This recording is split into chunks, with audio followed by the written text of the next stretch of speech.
લક્ષ્ય ન્યૂઝ, એક નજર, એક લક્ષ્ય. ધ્રાંગધ્રા હળવદ હાઈવે પર ગેરકાયદેસર હોટેલ ઉપર તંત્રનું બુલડોઝર, સરકારી જમીન પર કબજો કરનાર સામે વહીવટી તંત્રની કડક કાર્યવાહી. ધ્રાંગધ્રા હળવદ હાઈવે પર સંસ્કારધામ ગુરુકુળ સામે છેલ્લા કેટલાય વર્ષોથી ચાલી રહેલી માધવ હોટેલ ટી સ્ટૂલ સામે અંતે વહીવટી તંત્રે કડક કાર્યવાહી હાથ ધરી હતી. સરકારી જમીન પર ગેરકાયદેસર રીતે ઊભી કરેલી હોટેલ અંતે પ્રાંત અધિકારી કાર્યાલય દ્વારા હોટેલ માલિકને નોટિસ પાઠવી જરૂરી દસ્તાવેજો રજૂ કરવાની માંગ કરવામાં આવી હતી. માલિક તરફથી કોઈ પુરાવા કે દસ્તાવેજો રજૂ ન થતાં વહીવટી તંત્રે તાત્કાલિક પગલાં લેવાનો નિર્ણય કર્યો હતો.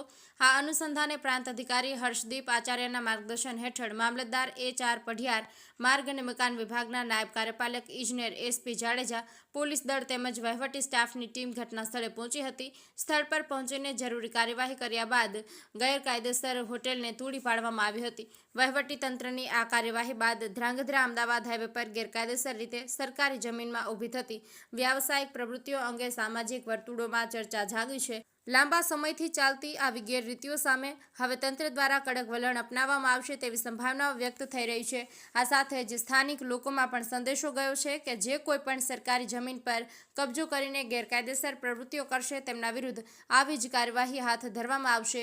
આ પગલાંથી ગેરકાયદેસર કબજાખોરી સામે ચેતવણીરૂપ સંદેશો ફેલાયો છે. બ્રિજેશ ત્રિવેદી, સુરેન્દ્રનગર.